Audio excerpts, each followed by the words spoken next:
We're in a mytho-poetic situation. We're being confronted with an Old Testament deity. It's invisible and it's ubiquitous and it's making us all distrust each other and it's demanding horrible, world-shattering purity codes that we have to follow or we'll get killed. This is like being in the Old Testament, right? And so all of this is being churned up and we have nothing.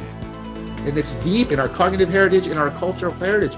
And we have nothing to shape that so that all of the self-deceptive machinery can be challenged. It just runs. And so, of course, it feels very meaningful.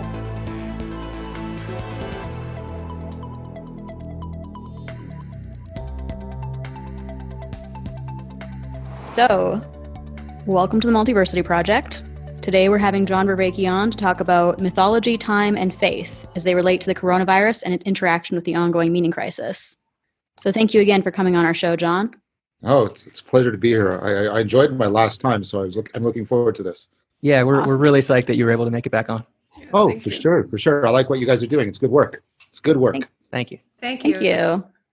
Yeah, so we're going to start off with a couple introductory questions, and then we'll move on to our first section, which is mythology. Mm-hmm. So to start off, John, we just wanted to ask, how are you doing with all this on a personal level? Oh, sure, on a personal level. Well, it's been weird. Like I said, people are taking the world has changed in a way that's suddenly made my work more relevant, apparently, and so I'm more busy and in that way. I'm also busy because I decided in order to try and help out, I would start live streaming a meditation course over a 10-week period, which seems to be helping people. And then I'm continuing to do like a lot of my work, writing and researching. Chris Masterpietro and I are writing multiple things. We got chapters coming out in books and all kinds of stuff like that. So that's been good. It's been hard because I don't live with my partner. So we decided if we got separated by lockdown that I would stay with my son in my apartment and she'd stay with her daughter in her house. So I don't get to see her physically, and it's been quite a while. Of course, we're FaceTiming a lot, but that's a bit of a challenge. Yeah, that sounds hard.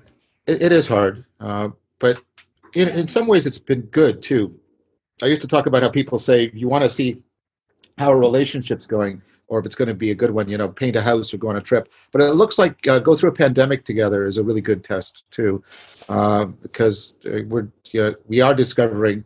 I mean, I always knew this, but it's been made now very apparent to me. There's a real significant depth to our relationship, and so of course we're exploring and developing that quite significantly. So that of course I want to see her. So that's been a challenge. But I mean, compared to a lot of other people, that's relatively minor. My son, for example, he was not completely out of work, so it's okay. He's living with me, so he's safe and everything. I'm in a privileged position that way. Because I was able to move almost all the teaching and research I do online. I'm not that impacted that way. And I know a lot of other people are facing much greater hardships and much greater risk. The one significant thing is it's been causing my health to suffer. Partially, it's also the weather here. If you remember, in Canada, April is it's the cruelest of month, as T.S. Eliot said, right? And the weather is very volatile. So my year has been very bad, no doubt. Both the weather and all the background stress from the pandemic. So that's about where I'm sitting. How are you guys all doing? Where are you guys? We're all in Mexico. That's what I thought. You're all in Mexico. Yeah. I'd say we're doing well. Like, we're trying to take on a lot and produce a lot of extra content during the coronavirus time, as well as good. A bunch of other personal projects and other projects we're working on. So it's weird. It's hard. It's good. It's really tense. There hasn't been a ton of time for rest, but also we're all very lucky and have a good place to be. So good. We're good. Glad to hear. You guys are relatively safe then. Is that yes. Good? Good. That's good. That's good we're safe. It's been interesting. I just moved to Mexico a few weeks before this happened, so it's right. A few transitions at once. But yeah, like Katie said, we're really lucky. Good. Yeah, speaking of the pandemic, which we're going to be speaking about this whole time, we were all kind of curious. In some of your interviews that you've done recently, you mentioned that you don't believe this will be the only pandemic. So No. we're just wondering if you could speak to that. I'm just making a probabilistic causal argument. And the argument goes like this. There were causal factors that probably led to this. They have to do with things like melting the permafrost and cutting down the rainforests and disturbing ocean currents and air currents, globalization of trade, etc. And those factors aren't going away. They're not going away. And if anything, they will probably continue to accelerate. And so I think it's highly likely. I mean, the scientific community has been predicting a pandemic for quite some time. And so the fact that the prediction has come true provides empirical confirmation that those factors do lead to pandemics. And the fact that those factors will continue on means it's highly probable that there will be other pandemics. Yeah, that's interesting. I mean, one thing I've been thinking about is like with antibiotic resistance, like stuff like this might happen more on a bacterial level. Sure. I think it's going to happen more. The antibiotic resistance is going to happen. But I think we're also going to see just a lot more viral stuff happening because we're just unlocking a lot of stuff and we're disturbing a lot of ecosystems and we're causing a lot of migration of species. And we're just interacting with each other at a much more intense level. To frame this as let's just endure this, we'll get over this, and then everything will go back to normal for centuries and centuries, I think that's not a rational framing. One of the concerns I have is, I have multiple concerns about that, and we'll get into them. The ones that I'm sort of concerned with at the socioeconomic level is we can't keep doing this debt intensification every time we get a pandemic. We got to come up with a way of coordinating the financial aspects of the economy in a much more resilient fashion. So right. I'm not an expert on that. I can't comment on it. All I can see is that this pattern can't continue. So I don't know what that means for us. What's interesting is people are considering things like UBI that were just beyond the pale 3 months ago, right? Now it's like, oh, wait, maybe we need to think about this and stuff like that. Right. So you mentioned just increasing globalization and cutting down the rainforests and stuff. Do you think that maybe these factors, these causal factors that led to the pandemic could have been avoided somehow? Or do you see it more as like inevitable that we're going to have increasing pandemics and that the way back to normalcy is just going to be that we weather the storm in some way and become stronger as a result? So that's a really good question. I think what I would say about that is that given our cultural framing in which the only unchallenged normative authority for us was the market, and this is an argument that Thomas Bjorkman made really, really well, I think, in his work and how we got into the meta crisis.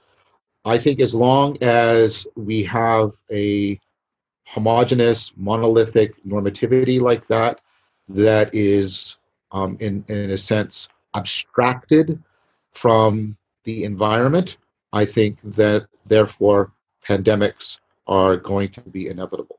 If we were to make a deep change in our cultural cognitive grammar, and we had normativities other than the market, and we had a notion of political, economic organization that was deeply embedded in culture and history and especially environment, then it is possible we could make the requisite changes to reduce or at least ameliorate those factors significantly so that we could reduce the probability of pandemics. Okay, and so we're kind of tying pandemics with capitalism. Not in capitalism in a particular way. The idea that after the postmodern critique, what happens is the market survives as the default normativity, the default authority. And then what happens to that is that everything else gets bent into this. The market is basically our God, right? It's the hyper object that is omnipresent, right, and regulates everything about how we think and see and act and feel. And I don't know if that's an inevitable feature of capitalism per se, but it is definitely where we have gotten to historically. I mean, there was a time when we had the state as separate from the market and the church as separate from the state and the market, and they were playing off against each other, and that was perhaps a better condition for us. But we have, especially over the last basically since Thatcher and Reagan, we've decided, no, let's destroy everything that in any way resists the market's freedom of action, because that will somehow bring utopia. And I think that vision is what I'm criticizing harshly. I'm not right, and I think that is what we need to take into consideration.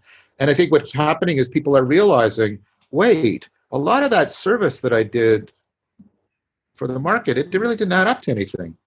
I'm now here, I'm alone in my home, and what was all that for? And what's the market doing for me now? In fact, the market doesn't seem to be helping this problem at all. It seems to be floundering around like a decapitated child, right? And it's okay. And so what do we do? Well, we try and gather together the remaining machinery of culture and what's left of the state, and we try, can we come up with a solution? Yeah, that's right. And so I think we're coming to a point where we're realizing the market isn't a god, and we shouldn't treat it that way. Now, that doesn't make me a communist. It doesn't make me an anarchist. In fact, I think because all of those are still all pitched around just different, either completely worshiping or completely demonizing the market. And that is to foreground it in exactly the way I want to call into question. And I want to say we need to rethink about, we used to have normativities of culture and history. That's what tradition used to mean.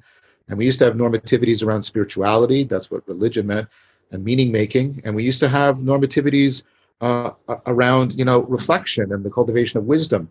There were cultures, in which wisdom schools were flourishing, and were given high value within that culture, and cultures other than our own. Our culture is not any kind of necessity. We have many examples of alternatives, and so I'm hoping that when people are now in the place where they can maybe consider those alternatives more seriously. Interesting. Yeah, it's definitely requiring us to rethink how we do things, for sure. Yeah. Well, we're not going back. I mean, a great danger here is a kind of naive nostalgia, where everybody's holding their breath until we get back to the way it used to be. It's not going back. It's not going back the way it didn't go back after the Black Plague. It's not going back the way it didn't go back after the Great Depression and World War II. It's not going back. It's not going back. Okay, so you think this event is sort of on the same level as one of those, like the Great Depression or the Black Plague or something like that? Well, what was the last event that was worldwide? World War II. I guess so. Yeah. In terms of degree, it doesn't seem to have gotten that bad yet, but I guess it could get there, and that's pretty scary. I don't know. It's going to be pretty bad. I mean, they're projecting deaths in the United States that will be greater than the deaths for World War I, and might approach the deaths the Americans suffered in World War II. So it could even get there possibly in degree. Oh, wow. Yeah, this might be a good segue onto mythology. Do you want to take it, Katie? Well, yeah. One of the things we've kind of laid the groundwork there. One of the things that you've mentioned is that many people right now that you've spoken with seem to be experiencing like more meaning during this time, as opposed to like this kind of sense of not knowing what the purpose and meaning is in life. And one potential explanation of many that you brought up for that was that the coronavirus crisis harkens back to almost mythological times, or even biblical times, or like that kind of a context might be coming up in our minds and making us feel like we have more meaning in our lives right now. Could you expand on that connection? Yeah. Thanks, Katie. So let me try and let's unpack, because I've been putting a lot of thought and discussion into this over the last couple of weeks with a lot of people. I just did a really great discussion with David Fuller from Rebel Wisdom on just all this sort of stuff, because he's doing a thing on sort of conspiracy theories around COVID. So what I want to do is because I want to unpack the phenomenology, because I think it's quite complex. So people, I think, are actually having this very complex relationship to meaning right now. Part of it is what you said, Katie, but I want to try and expand it out. Because I think, I'm continually sort of revising how I'm thinking about this and how I'm approaching it. And I definitely want to get into the mytho-poetic and biblical aspects of this. But so as I've been talking to more people and more discussion and getting what news I can, and the news is all weirdly, one of my criticisms is the news keeps just sort of focusing on, the biological and economic aspects. And what we're not paying attention to is we're building up sort of a mental health crisis that's going to be quite significant. And we need to start thinking about that and putting in machinery to try and ameliorate that as soon as we can. So why? Well, think about it.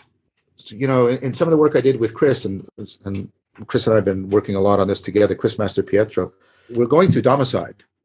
And we talked about how the meaning crisis in the book that we wrote with Philip Messianic, right? And how we also had something like this in the Hellenistic period. Domicide is losing a sense of home. And so a lot of people are losing a sense of home, or at least they're experiencing an incredible contraction in the sense of home and where they feel safe and where they feel at home. They don't feel at home going outside. It's almost like agoraphobic, a lot of people now. And, they're losing a lot of their other homes. People can't go to their workplace, which is a significant contributor to people's identity in a lot of ways. So you're getting a significant domicide. You're getting a reciprocal narrowing. The options in the world are suddenly collapsing, and who and what you can be is narrowing. So you're getting that happening. Connections, a lot of connections are being lost. So something that people aren't talking about yet publicly, although it's coming up in a lot of discussions I'm having, is a lot of relationships are fracturing right now. A lot of relationships are fracturing, and a lot of relationships are being strained. I mentioned that it's not strained in the sense that I think it's at risk, but there's a strain on the relationship I have with my partner because we can't physically live with each other right now, right? And so you're getting a loss of connection. And then this is, again, I'm seeing this a lot, and a lot of different groups of people I'm talking to, and it's not, again, getting into sort of the official mainstream medias. It's not catching the eye. But many people, and I think Katie was even sort of alluding to this, many people are describing their sense of the connectedness to the world being fundamentally changed. So an adjective that I'm hearing a lot to try and get this complex shift is surreal. Everything feels surreal. And now you guys are now nodding, yes. It's a great word. Right. And so that's, and that's again, and notice that has mental health dangers associated with it, right? If you put people in a long-term environment where they're constantly feeling surreal, they're losing options, their world is narrowing, they're losing a sense of home, they're losing their relationships, this is really, really deleterious. Now, so that's all happening. Now, on the other hand, there are people who get sort of a salience intensity out of the virus. It's a very salient thing, and it's very intense, and it keeps their attention. And for right now, as long as the novelty is going, that will give them a sense of sort of meaning. The thing we have to remember about that is we're not in a sprint, we're in a marathon, and that's going to fade, and then people are going to face a kind of eroding endurance that they have to go through. Then there's another aspect to it, which is people are falling back on the meaning-making machinery because it's what's left. It's what's left, right? And they're realizing that that's actually where most of the mattering comes from, is the meaning-making machinery. And so they're because of that, they might be experiencing an intensification of meaning precisely because they're now much more invested in the meaning-making machinery. But there's also an attendant danger there. Notice how I keep sort of giving and taking? Because the attendant danger there is that people are being thrown back onto their subjectivity and that meaning-making machinery, and they're finding that their culture hasn't really afforded them a lot of depth and resources and resiliency around all of that machinery. So when you talk about the meaning-making machinery, are you referring to like societal, sort of collective meaning-making, or are you talking about like individual meaning-making? Well, both, and that's the point. They're inseparably bound together. Okay, right? I see. Right. Even let's just use a prosaic example. You want to think on your own. You're going to think in English, but you didn't come up with English. You didn't make it. It's not, okay. English is not part really of your subjectivity, although you treat it as if it is, right? And this goes to deeper points that Wittgenstein and Heidegger made about language. I'm just using sort of a concrete version of their argument to point out something. Right, makes sense. and I'm talking about what the meaning in life literature shows. I'm working on a paper right now with some colleagues and RAs of mine. The things that really make meaning in life are, mattering to other people, being a sense of caring for others, being cared for others, connecting to oneself, to others, to all the connection machinery, the connection and coherence machinery. So when you're saying people are falling back on meaning making machinery, we're doing it right now, right? Right. So is that increasing the pressure on the meaning making machinery and perhaps exposing the cracks? Yeah. So I think what I'm saying is, remember when we talked and I talked about how we last time I was with you guys, how we did this to romantic relationships, because romantic relationships, it involve the attachment machinery and the connection machinery and mattering to someone other than yourself and caring of them beyond your egocentric concerns. We then tried to load everything into our romantic relationships, and we put a tremendous burden on it. So we intensify their value. They're so important, but we also put them under terrific strain. And I think what we're doing is, because we have not culturally pursued a deep education for people into the meaning-making machinery and its attendant powers and perils, we're doing something very similar to what we did with our romantic relationships. We're putting a terrific strain on it. And that's going to be telling. Now, I think it's also the fact, so you look at Whitson's work, for example, 2008, right? When people sense a loss of control, they immediately start looking for patterns. Mm-hmm. So the brain's solution to, and by the way, she was able to empirically show this is distinct from threat. So it's not that you're under threat that's doing this, it's that the loss of control. So if you're under threat and you don't feel like you're losing control, none of what I'm going to talk about happens.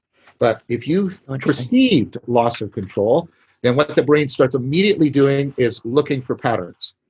And that's a meaning-making thing to do. That's intelligibility. But what her work shows really powerfully, and this is what she was specifically looking for, is you are much more likely to perceive illusory patterns, to pick up on patterns that aren't really there, and especially to believe in conspiracy theories, because these are you think the illusory pattern is a narrative pattern, a story that makes sense of this and gives you a role and something you can do. And so people will be experiencing, again, a surge of meaning because they're doing all this meaning making, but it's very maladaptive, right? They're using think about it. The right hemisphere, what did it evolve for? It evolved for when we're under predation, right? The left hemisphere is, fine, detailed certainty, step by step, right? The left hemisphere is no. What do you do when there's a predator coming? Well, you don't look for the details. You don't go, well, I'm not certain if it's a hawk or an eagle. Like, you don't care. You go for the gestalt and you tolerate ambiguity and you look for and you grab for patterns, right, that allow you to interact and intervene.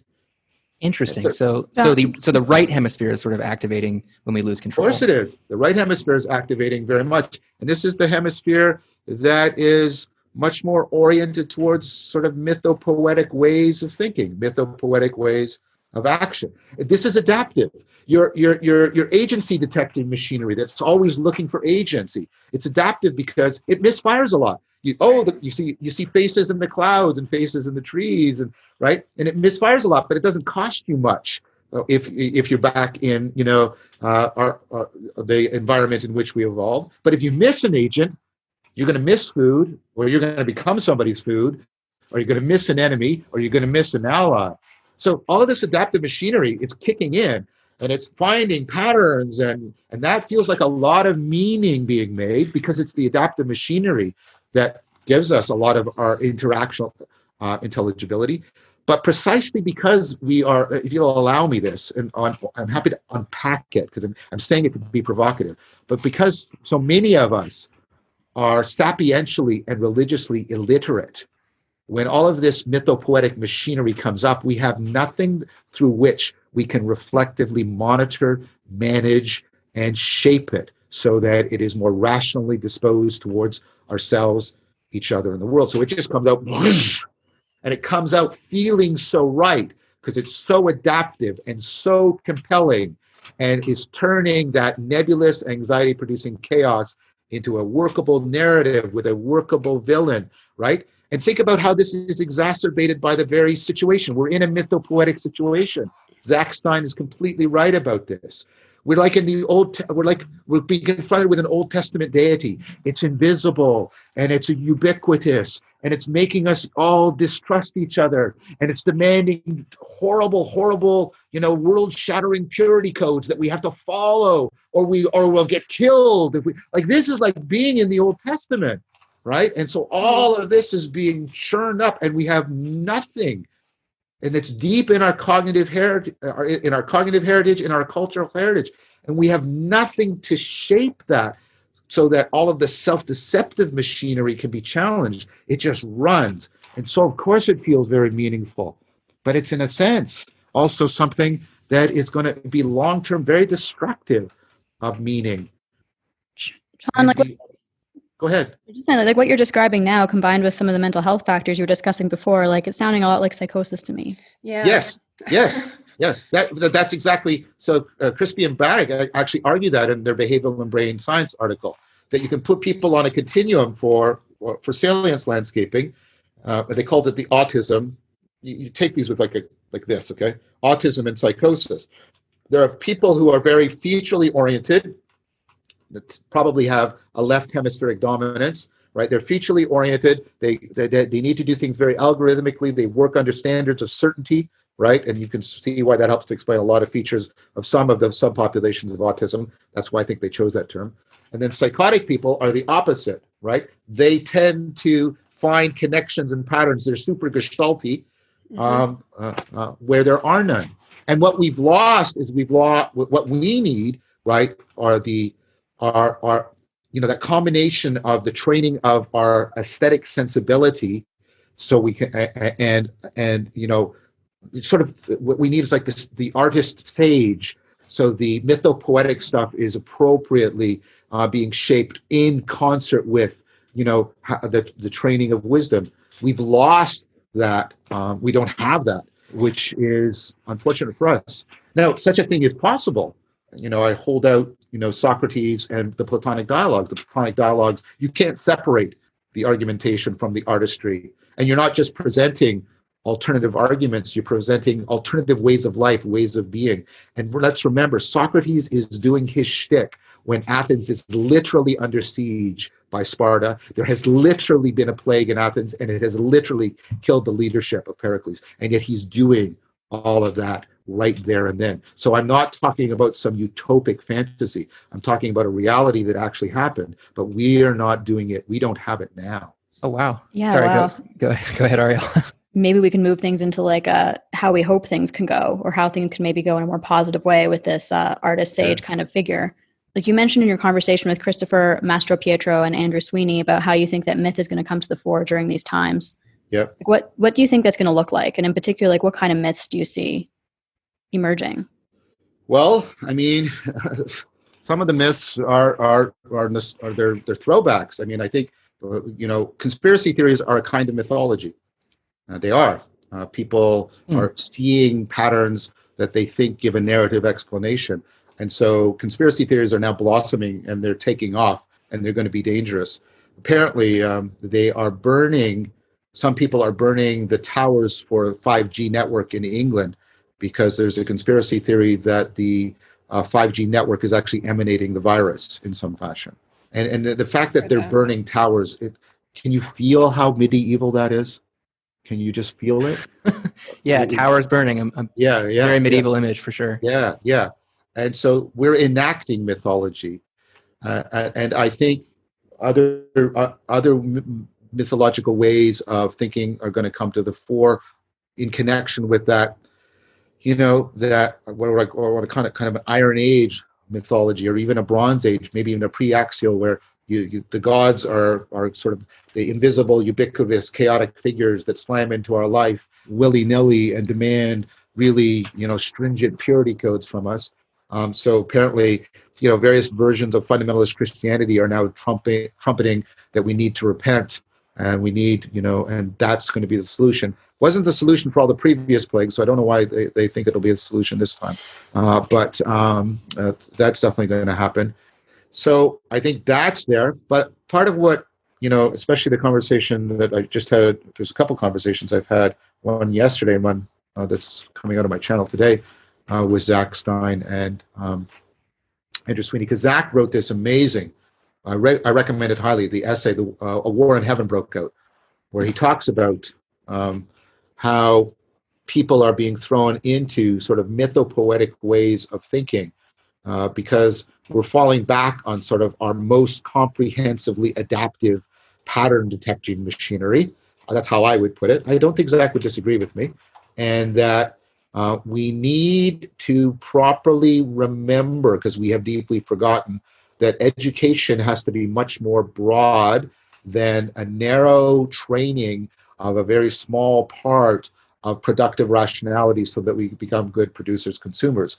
We have to, again, remember, like you see in Plato, that you have to educate all aspects of the psyche in a highly coordinated fashion so that the mythopoetic aspects of the psyche and the rational parts of the psyche and the interpersonal parts of the psyche are in much better conversation with each other. And so we have to develop the conversation within and the conversation without in a coordinated fashion much better. So there's all those negative mythologies coming up, but Zach's point is there's also crisis, right? Critical period. He plays on that beautifully as like in development, critical periods in development, the sensitive periods.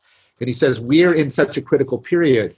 And he also, and I know this because I talked to him directly about this, he means like a criticality within a self-organizing system.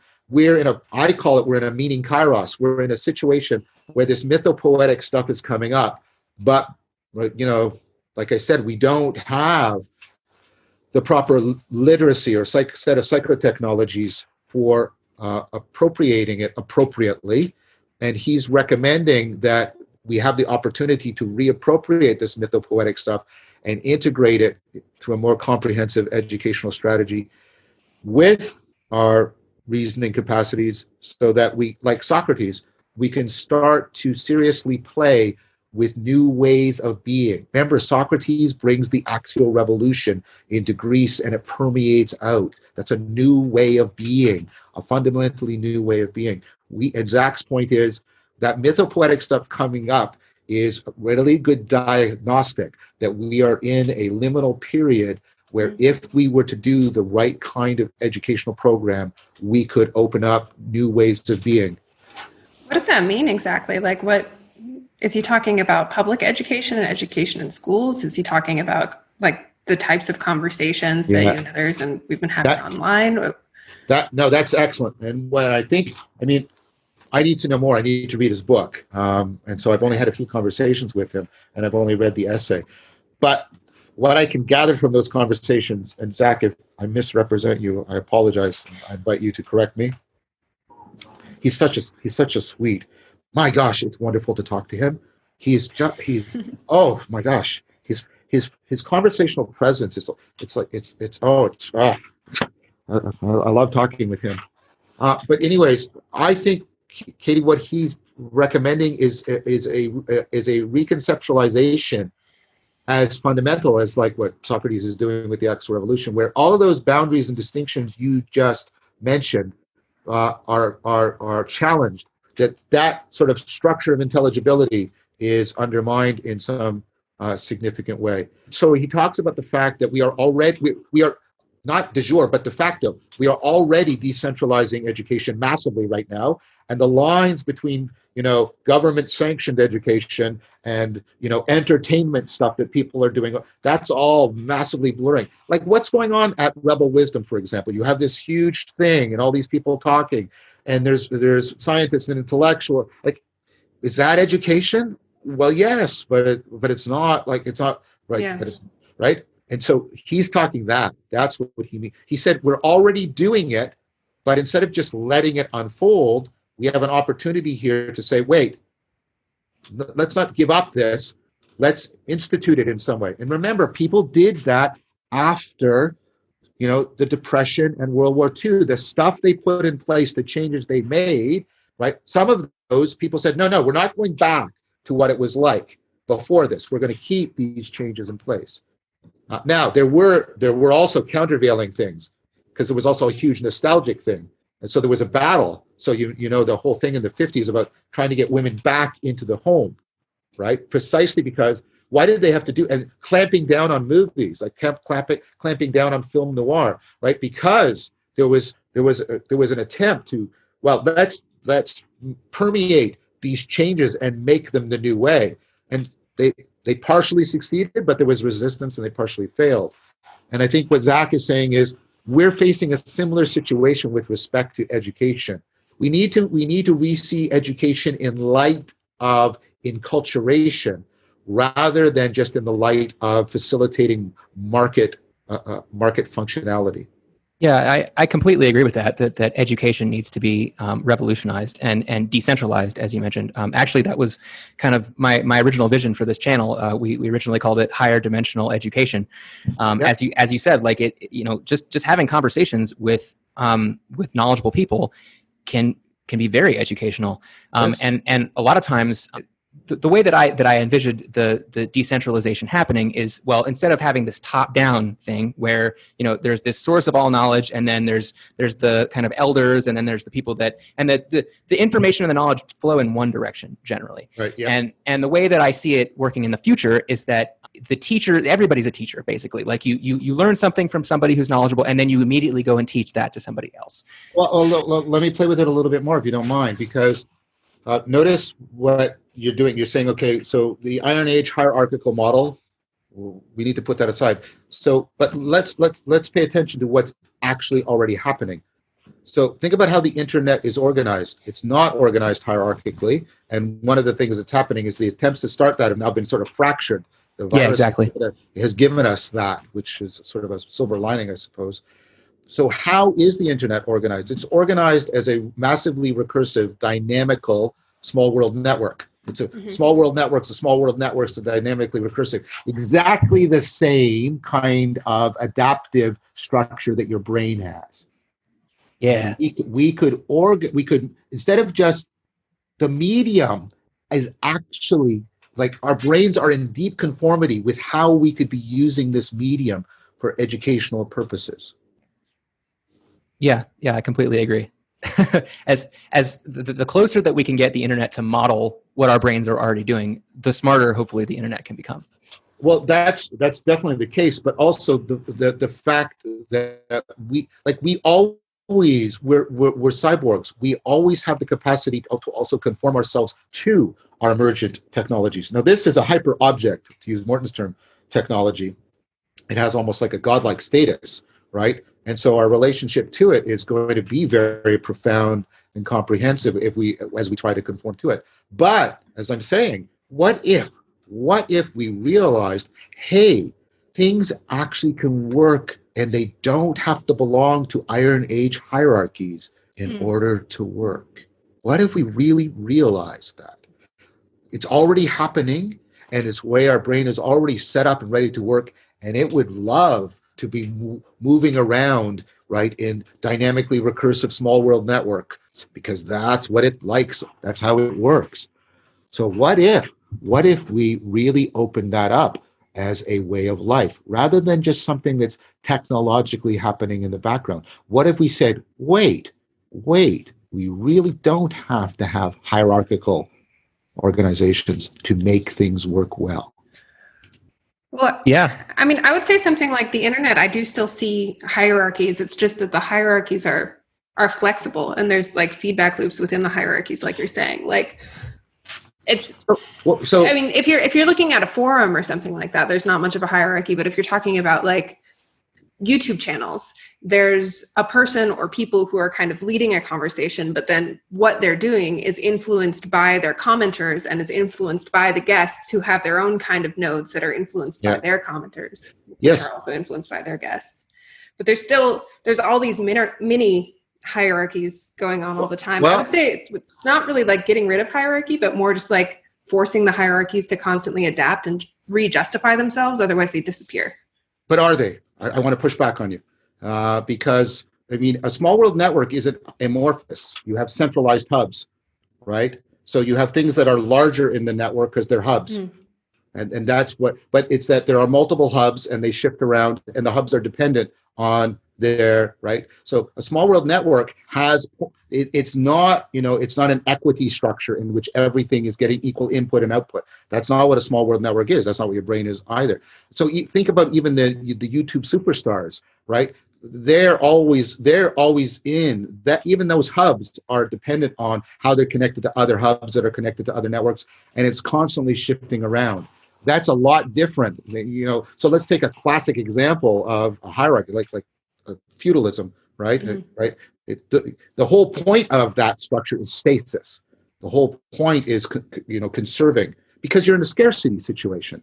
Right, you're in a scarcity situation, and that's why hierarchies make sense in scarcity situations, because they're very conservative, right? And that's what you need in scarcity. But we're no longer in a information scarcity situation. That's in fact what we're discovering. We're discovering that, while we're facing all this economic loss, we actually we're not in information scarcity. That's not where we are at all. So I don't know. I don't see, think about even Joe Rogan. I don't like Joe Rogan, but I'm just using him as an example. He was just doing his thing and his entertainment, and then he got called to task for when he had I can't remember who it was, had somebody on his, David Fuller was talking about this. He had somebody on his show, and he didn't properly grill him, and all of his network, all the people said, "What are you doing?" Oh, the CEO of Twitter, I think it was. Yeah. And it was like, no. And he then had to adopt a new role. And it was not only that, is that, other of the central hubs in the small world network were also sort of started repositioning. I think it's very different. Yeah, I agree with you. It's very different. I think it could kind of be seen in both ways. Maybe what you just clarified for me was I was imagining, when you were describing the network, I was imagining something flatter that didn't have these peaks within it. Yeah. So small world networks are if you look at them topographically, they have hubs, right? And so you have areas that are tightly clustered together, right? And then they have looser connections to other clusters, and then they're constantly shifting around. Interestingly, when I was talking to Nora Bateson,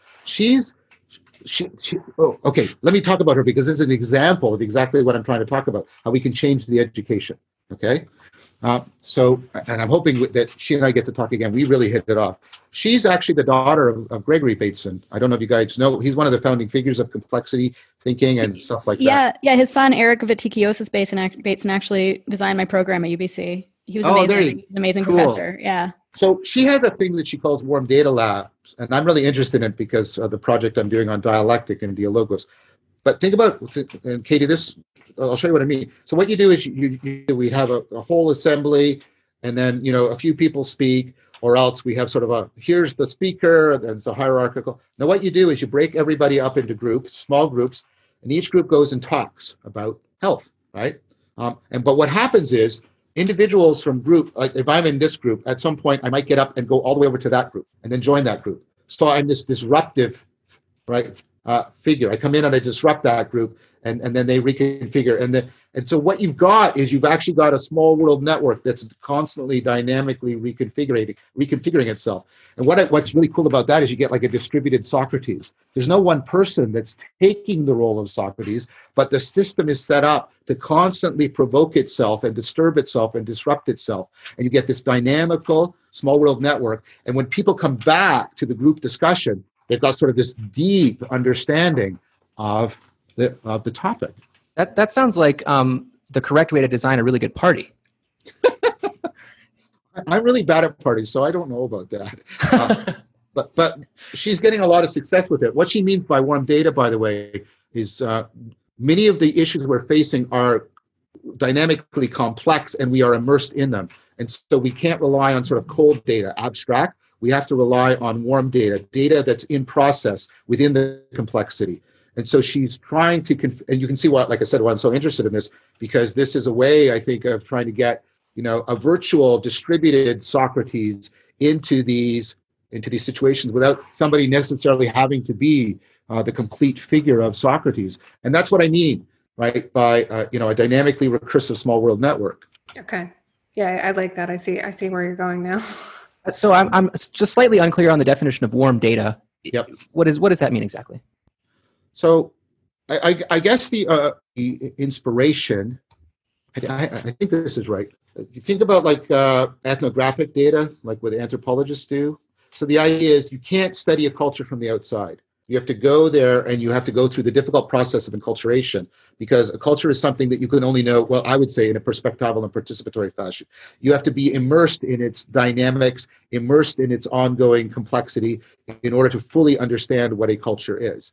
And her point is that many of the phenomena, culture is a hyper object, right? And so many of the things we face, many of the problems we face are also hyper objective like that.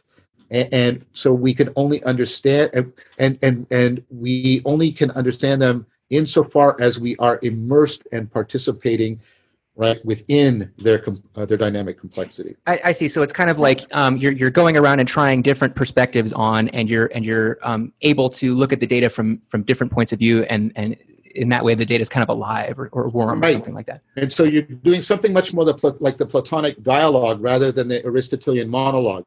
You're not trying to say, oh, what I can do is get to the view from above. That's the view from nowhere, in Nagel's sense. You're not going to you can't abstract yourself up out of it. You'll in fact lose it, the phenomena. And so you have to always be looking for warm data that you are affectively, right, and I would say also salience, like bound to, in order to get into the right relationship with the phenomena in order to be able to intervene in it and modify it as wisely as possible. That's what I think she means.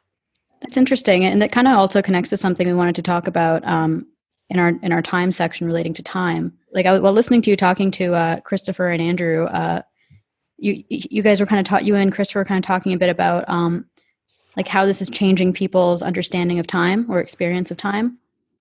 And it got me thinking a little bit, like, are you familiar with Walter Benjamin's concept of Messianic time? I have a meta memory. I know I have come across this before, but I could not speak to it at all. So as soon as you start talking, I'll probably go, oh yeah. Okay, yeah, I'll just give like a brief summary. It's basically the idea is like we have a mainstream conception of time, which is very like view from above. Mm-hmm. Where, like, according to Benjamin, like we tend to view time as being kind of empty and linear, and it's just time is just like the homogeneous in that way. Whereas he proposes like an alternative view of time which he calls Messianic time, where like the past is kind of illuminated by the present, or like certain moments of the past are like charged by whatever's happening in the present. So we end up with like a constellation of events, like connecting the past to the present. And it just, even like listening to you now, it really makes me think of it, because you're invoking like, World War I, World War II, the Hellenistic domicide, and like all these events. And I'm just sort of wondering, like, in that conception, like, how is our past? Yeah. No, that's good. That's really good. So, I mean, I was using more Tillich here, but the connection to Messianic is appropriate because so Tillich is a Protestant theologian, right? He's sort of post-Christian in some important ways. He was the guy who talked about the God beyond God, the God beyond the God of theism. But it's from him that I learned this notion of Kairos. And Kairos means the fullness of time rather than an empty time. And so what it means is, and there's a sense in which most of the time, reality, the unfolding of time has this kind of inertia to it. It's unfolding, and we are just sort of swept along, and we can't do very much. But the idea is there are points in the course of time, when you think of it like a river, where the conditions that have been generated by time actually destabilize. And what you have is a bunch of conditions that emerge such that it is possible for the course of that river to suddenly change its directions. And the idea in the Gospels was, and I think also in Paul, that Jesus Christ comes in the fullness of time. He comes at just that moment where if he'd come somewhere else and at some other time, then, right, things wouldn't have shifted and turned, and the kingdom of God wouldn't have advented the way it did. And so if you can think about it, Kairos carries with it this, the Pascalian sense of finesse, right? So our previous time is like the spirit of geometry. We just calculate it, and it's geometrical, and we can just calculate it and moves through, and it has that inertial inevitability to it. But when we get to Kairos, we now move into finesse, where a really acute and a sensitivity to timing and placement now become crucial. And you can see this in dynamical systems. When they go into a state of criticality, you have sensitive dependence on initial conditions. When they're in criticality, things that would have not, like very small effects that would have largely just been absorbed by the system, very small events can have huge consequences. They can suddenly massively ramify out throughout the system. So Kairos is that kind of criticality. And what Tillich was talking about was that you have this relationship to time, and he doesn't use this language, but I think it's fair to him, where you shift from the spirit of geometry to the spirit of finesse in your experience of time. And that's really important, because given some of Hans' criticisms, brilliant criticisms in The Scent of Time, where we had sort of atomized the time in no way unfolded, right? It was just atomized, these discrete moments that are disconnected and just buzz and don't matter in any way. When we come into Kairos, that whole geometric spatialization and atomization of our experience of time collapses, and we get into the spirit of finesse for time. Interesting. Actually, that kind of, as you were saying that time had become atomized, it reminded me of how, like, physically and psychologically we've become atomized. And I was thinking about how you were saying, we should form ourselves into small mode networks. And then I was thinking, does time form itself into small world networks? That I don't know. Time is one of the great mysteries. I mean, if we try to get into the ontology of time, you're moving beyond my ken. I'm talking more just about the phenomenology of it, whatever it is that we're ascending to in our phenomenology. Go ahead. Oh, I was just going to say, it's kind of all, implicit in the concept of Messianic time too. And it's really interesting because you're almost saying that, like, in Kairos, we are more inhabiting Messianic time than on other times. Yes. Yeah, it's like part of the idea is that, like, instead of viewing time as like a series of atomized events, like when something happens in the present that, like, charges certain moments of the past, we're in a way like fulfilling those moments. Yes. We're like the Messiah of those moments. Yeah. Yeah. Yeah, and it again, it reminds me of the warm data thing that you were just talking about, where if we happen to be at the right place at the right time, then we get connected with a network of other connected events in the past, and so we get this. Yeah, we can kind of good. I hadn't thought about that. Yeah, that's also a shift between a cold data view of time and a warm data view of time. Yeah, that's right. Yeah, and the idea of charge, I like that, Ariel. It's like, yeah, that captures the fullness of time that's in Kairos, that somehow what's happening in the present discloses the potentiality of past events that was buried under the inertial inevitability. Yeah, that's really good.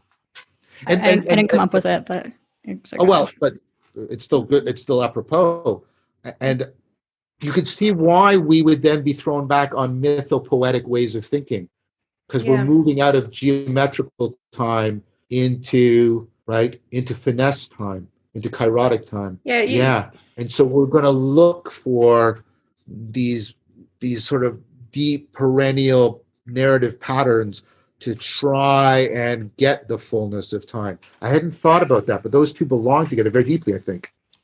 You said something when you were talking about how you felt like this might not be, or this probably won't be the only pandemic. And I'm referring to when you were on the meaning Kairos conversation. You said something like, culture doesn't usually change. Things don't usually change the first time around. It's the second, third, fourth time around. So that's kind of reminding me of what you're saying. Like, in these moments, we think about what happened in the past that fits this pattern, and so that we can hopefully seize it this time to fulfill, like, the transition into the new pattern that maybe that past moment was calling for, but didn't push us towards hard enough.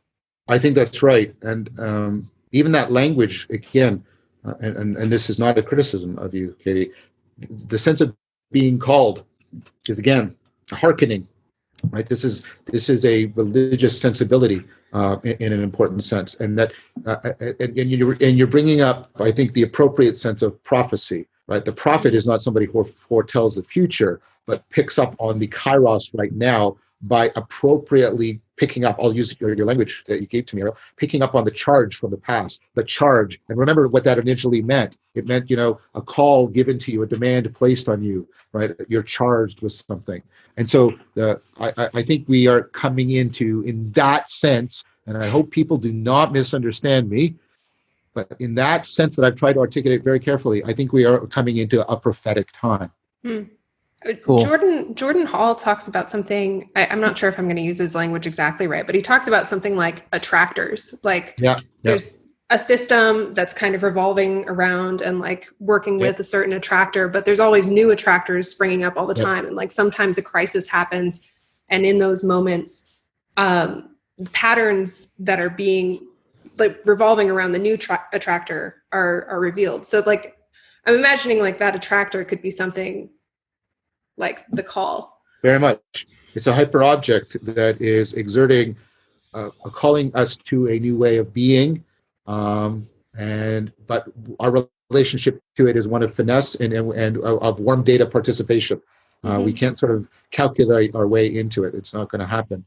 And I guess that brings up a lot of stuff that I was talking with Jordan about. I mean, because Jordan thinks we fall back on mytho-poetic thinking because they are our deepest pattern. Well, like I was arguing, they are our deepest pattern-making machinery. They are the ones that have survived the most cross-contextual change in our biological and cultural heritage. And so they are the ones that have the most likely, the best possible chance of being transfer appropriate. But precisely because they are so transfer appropriate, they have to be very symbolic. Because if they were very precise, they wouldn't transfer well. Right, right. That's exact. So you have this very it powerful. It's survived. It's wired into us. It transfers well, but it's also like it's vague and symbolic and associational. And so, again, he talks about needing to bring in a kind of integrity, and he would very much like, because we've had a couple of conversations about this sense of finesse, because he and I have been trying to work out a bit of this normativity, this aesthetic, spiritual, religious normativity that we are needed in this time. And we've been doing that by trying to, and this goes with the discussion we just had about the prophetic time, trying to reformulate the notion of faith and get it to be something other than the willful assertion of propositions in the face of countervailing evidence, which is what it has come to mean. Instead, coming up with this idea of faith as that person, the whole person, so it's an existential thing, not just a skill. It's an existential mode that gets you into a finesse, so you have a continuity of contact with that course of events that is moving to the new attractor, such that you get into a right relationship with it. That's the notion of faith that we're trying to bring back. I call it Socratic faith because I think it is exemplified in somebody like Socrates, who was very unwilling to assert very many propositions, but nevertheless was willing to go to his death. So there's a different sense of faith there that I think we need to try and bring back. And it's a sense of faith that's interwoven with reason and wisdom and artistry, as opposed to it and dogmatically trying to impose itself. Another way of thinking about this, sorry for going on, but this is an important point, to go back to Tillich. I was talking to this with Andrew Sweeney and Zach Stein. Habermas made this excellent point that what Kant did, right, is he takes the Cartesian subjectivity and then he turns it into a normativity. And when you turn subjectivity into normativity, you get autonomy. And so what you get are the three autonomous things, the Kant's three critique. You get the autonomy of reason, you get the autonomy of aesthetics, and you get the autonomy of morality. And we have the three spheres that are incommensurable with each other, right? Like science and art and morality, right? And they're all autonomous.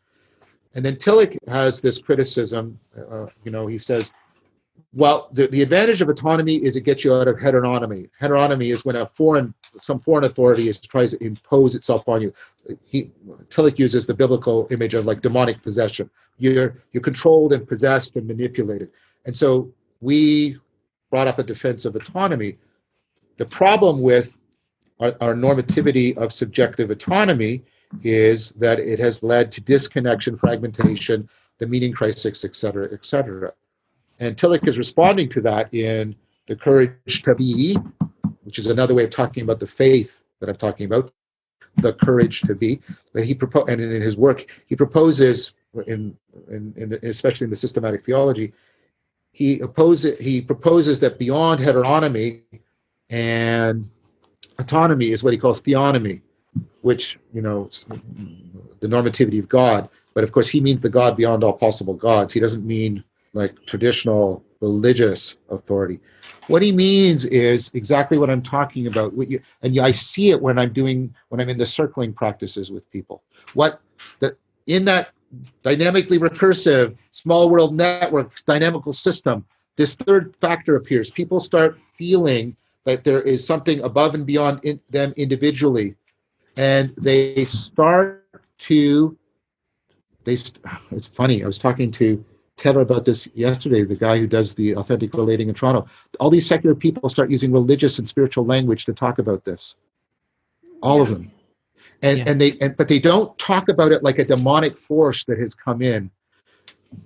And I've been using the term the logos, like in dialogos. It comes up, but you feel an affinity to it. It's beyond you. It's beyond any of us, but you feel an affinity to it and you're drawn to it. So although it's not part of your autonomy because it's demanding, it's calling you to aspire and affording you to do so, it's also not something that is imperious and heteronomous, sort of tearing you apart and destroying your agency. It's the kind of normativity that is inseparably bound up with the affordance of aspiration. Yeah. And aspiration cannot come out of my autonomy. That's Callard's argument, L.A. Paul's argument, right? You can't get it. You can't get it. Doesn't make any sense. And so I think that aspirational normativity is exactly what we need to be able to become sensitive to again. But again, it can't be separable from rationality. It can't be, right, something that is proceeding without a concern for our proclivities to self-deception. Yeah, I was going to say one of the pitfalls that you've mentioned about about faith, because you talked about this faith, which is just like a blind, I know it's going to be okay. Yeah. And that's a maladaptive form of faith. You also talked about like nostalgic faith, maladaptive, but one of the ones that was most interesting to me that you were concerned about was this like utopian form of faith. And I think like, especially when we're in this conversation right now, where we're talking about like, maybe there's a new attractor emerging or like a new calling and we need to shift towards a different kind of future. Like, how do we make sure that we're avoiding that pitfall of having some kind of utopian faith? Like we feel like we know what needs to happen. Yeah. Don't say, that's what it is. I mean, so part of it is to don't say what the utopia is. Instead, say that you know how to belong to the course of its emergence. You take a theonomous approach to it. You can at most participate, warm data, finesse in its emergence. You are not the author of it, nor are you the revolutionary who knows how it should be and who should be killed in order so that we get there. It does not belong to you. You belong to it. That's the difference. Do you feel like an important part of like knowing how to be part of it and flowing with it is identifying it, or do you think that identifying what it is? I think trying to identify. No, here. Let me try it a different way. Utopias. So I'm going to use Keeks' distinction between a goal and an ideal. A goal is an end state that you're trying to get to that will be the resolution of your problem, right? It's very much a having mode thing. And we have to have goals. You guys know that. I of course, all of that, right? I talk about that at length, okay? But Keeks talks about, and he's trying to shift the use of this word too. He talks about an ideal, like honesty. Honesty isn't the goal state you're trying to get to. You don't ever get to say, well, you know what? It's May 4th, 2020. I've finally achieved honesty. I've now achieved that state. I don't need honesty anymore. I'm done with it. I've moved beyond it. There's no, right? I've satisfied it. That's not what honesty is. Honesty isn't a state you get to. It is adverbial. It is adverbial. It is a comprehensive modification of how you are always developing, always developing. Wisdom is like that too. If you ever say, well, I'm wise now, I'm done, you've totally misunderstood what wisdom is. And so the faith I'm talking about is not utopic, because utopias say, here's the description of the goal state, and then here is the algorithmic method that gets us to that goal state, that will be somehow the accumulation, the resting point, the final solution, and I use that deliberately, to all of our problems. That's not what I'm talking about at all. And Jordan doesn't mean that by the attractor. He doesn't mean he's talking about metastability. He's talking about the way the system can constantly adaptively reconfigure itself to a constantly complexifying and shifting reality. And it will need to shift again, and it will need to shift again, and it will need to shift again, just like relevance realization. I'm talking about a faith of relevance realization, not propositional assertion. There were multiple things that hit me on that. It seems like the problem might be actually propositional assertion, and that the lower, if you can inhabit the lower layers, then you might be kind of a little bit more on the right track than if you try to necessarily put it into words. And the other thing that hit me is that it reminds me of like a Platonic ideal, or even like a yoga posture, right? Like there's this idea of something perfect that we're heading towards, but we know we're never going to get there. We're just going to become closer and closer and closer to it. Does that land? Well, I like the first thing. I want to push back on the second. The first one is really good. Right. And what I think another reason, so it's circling back, in which we are drawing to mytho-poetic language, is it's, to use Corbin's term, it's inherently imaginal, it's gestural, and so it's enacted symbolism. And why that's important is gestural, imaginal thinking bridges between propositional and non-propositional cognition.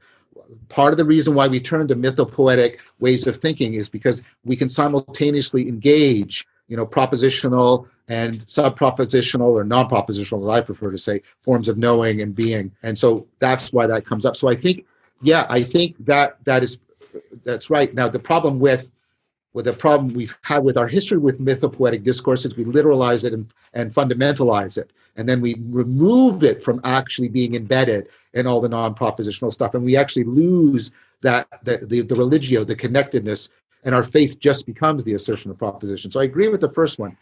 I'm not so sure I agree with the second one, because I don't even like the idea of I know what it looks like, I just admit I'll never get there. You see, because think about Philia Sophia, what Socrates offered. He claimed that we could never be gods. We could never, right? And we could never be gods. So we could never be wise, because only the gods are wise. What we can do as human beings is we can love wisdom, which is a very different thing. And this is relevant too, because, the mythopoetic stuff, we start talking about gods and things like that. The proper relationship, oh my gosh, I can't believe I'm going to say this sentence. The proper relationship with the gods is to always be realizing that we can't be them, but in a way that liberates us to be more than what we currently are. Yeah, John, this kind of makes me think of something that we were all kind of wondering, listening to some of your recent interviews. You've said a couple times that if push came to shove, your principles are more important than your own survival. Yeah. And that you would choose your principles over your survival. So we were kind of wondering, which principles you had in mind, or how you might see them coming into conflict with survival. I won't live a life of fear. So you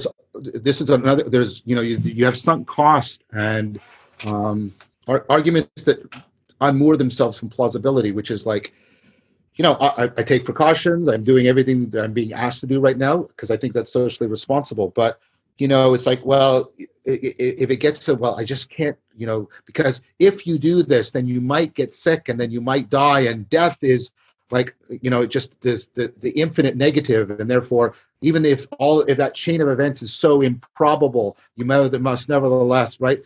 I'm just not going to live a life of fear like that. At some point, right? If it's going to be, well, that in order to survive, I have to dehumanize myself to a significant degree and live, in constant fear because of this, nebulous threat and an increasingly potentially authoritarian state trying to deal with it. At some point, it's like, no, I just don't want to live that way. That's just not. I don't want to live a life of fear. I don't want to live a life at some point. I mean, I'm older than you guys, so that matters. You're younger. I get it. So I get that. Okay. But at some point, my survival doesn't mean as much to me as the kind of life I want to live. And so the principles that make, a life of just fear, a life, I don't want to be a coward. I don't want to just cower. A life in which the capacity for doing philosophia, for examining the unexamined life is not worth living. If we get to a place where we're getting to that, I don't think we're there, but I made a deliberate effort when I saw, especially how many people are spinning off into a kind of hysterical kind of fear. I sat down and I thought, how far would you go towards ignoring a threat? Is of course irrational. That's irrational, irresponsible. How far would you go, though? How far would you go? And so I sort of made in my mind, I came to a decision. No, any of those things that would rob me of the Socratic way of life and dehumanize me into being a coward and being bound to just the having mode and maintaining my survival. I don't want that. I don't want that. I hope that answers your question. Yeah. I definitely resonate with that. That's really interesting. And it actually kind of sparked a bit of an insight for me about some of the social isolation. Like, we've had a lot of debates with our friends about whether to socially isolate at all and stuff like that. And it makes me think, made me think of what we were talking about in your class, where you were talking about like the golden mean when it came to virtues, and how it's not just being in the middle, but it's like being at the right point at the right time. Yes, exactly. And Jordan Hall and I talked about that. The faith is about that finesse, about, because we're constructing virtual engines on the fly here, because we're trying to find the right set of conditions that will get us on course, right? But he talked about both panic and anti-panic, and how we have to steer between the Scylla and Charybdis of panic and anti-panic. And that's very much like, some of the other points we're talking about, like Frankl's notion about the people who lose the connection to the logos. He called his therapy logotherapy for a reason.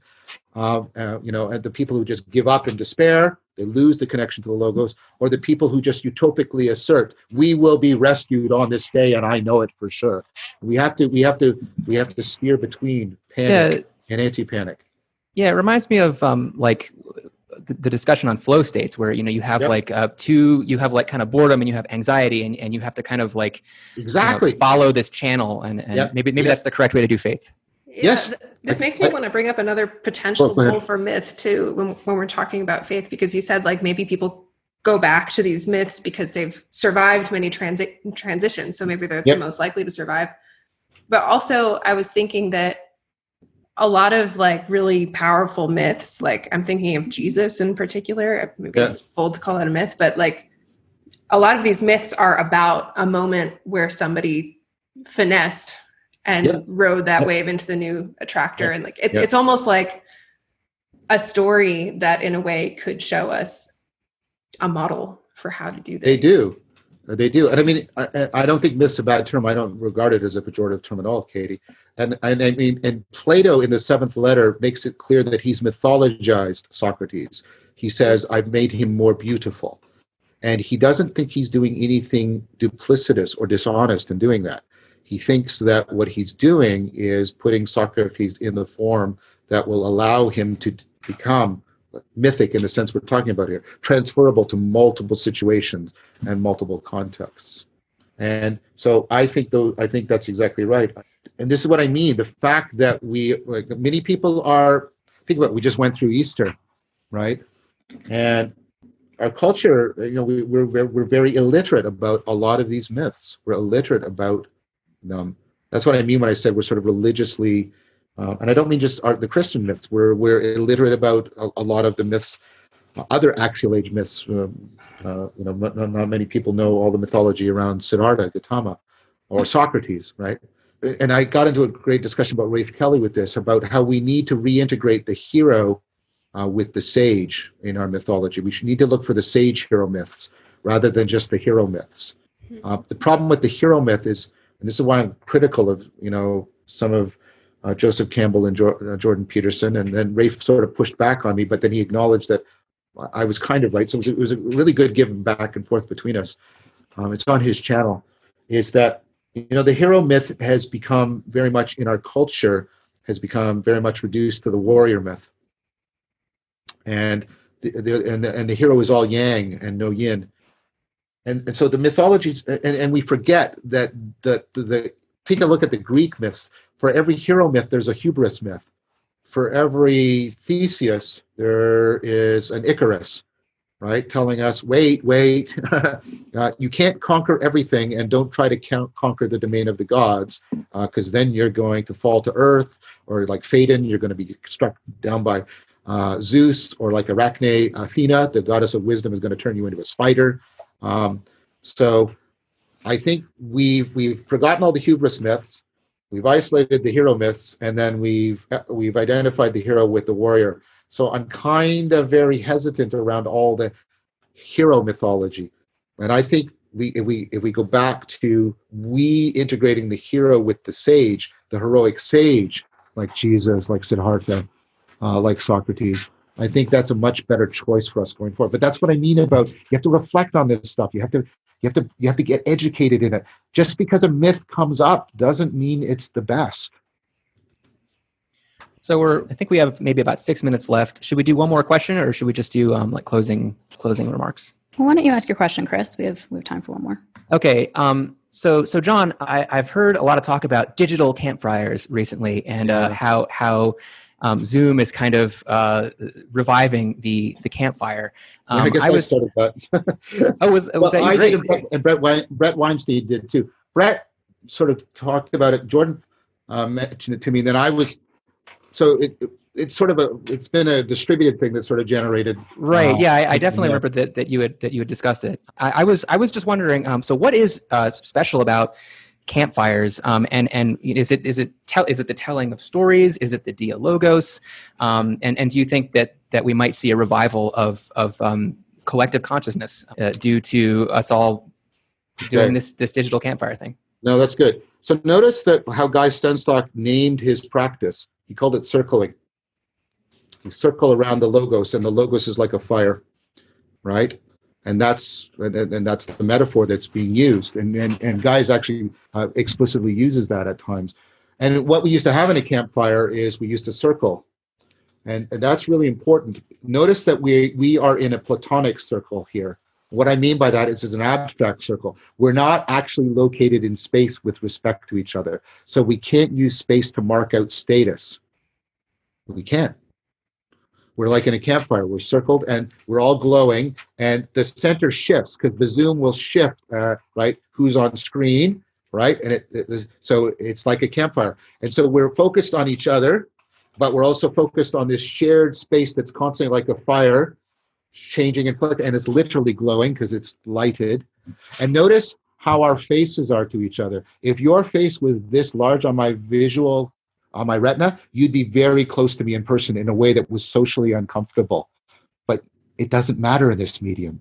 The grammar is different. We're allowed to have this proximity to each other without trespassing on all kinds of social niceties. So we have these lit faces, and then most of the person is actually occluded from our vision, like when we're sitting around a campfire and the people have their lit face, but most of us is in darkness, and we're like, it's very much like that feeling of intimacy that campfires give us. And that's of course because they also were central to our survival across several species. They had a very central feature for us. Matt Rosano argues, I think this is a plausible hypothesis, that think about when you're sitting in a campfire. So first of all, you're in connection, you're intimate, and notice, and people talk, and you zoom out to the face, and then you zoom in to yourself, but on this meditating object, the campfire. Then you zoom out, and you zoom in, and you zoom out, and you zoom in. And he said that probably really helps to train working memory and cognitive flexibility. And so I'm suggesting that it's a provocative suggestion, I hope. Earlier, I suggested that this medium was this new hyper object in technology of a dynamically recursive small world network, and it has tremendous potential, and it does. But at the same time, symbolon is to join two things that were previously unjoined together, symbolon, at the same time as it being this, cutting edge technology that could cyborg our cognition in powerful new ways, it also throws us back to the primordiality of the campfire. That's what I mean by the digital campfire. Wow. So maybe this is a positive, sort of a silver lining to this coronavirus crisis, that we're all learning how to campfire again, and maybe this will, lead. It will cause a dialogos, to bring us somewhere new. I think we have an inactive symbol of dialogos. We are. So not only are we exemplifying it in our conversation, we have an enacted symbol, a shared symbol between us in the physicality of the medium itself. It's awesome. I think that's a good place to end off. End on a positive note is always nice. Yeah. All right. Cool. Thanks again, John, so much for coming on. This is an awesome conversation. And if you're watching, please like, subscribe, leave us a comment, and we'll see you next time. It's great. Thanks, guys. Thank you very much. Thanks for joining us on the Multiversity Project. We hope you found this episode both mind-bending and enjoyable. We can be found all over the social media space and at multiversityproject.co. If you like this content, give us a like, comment, follow, share, or support us on Patreon. Catch you on the flip side.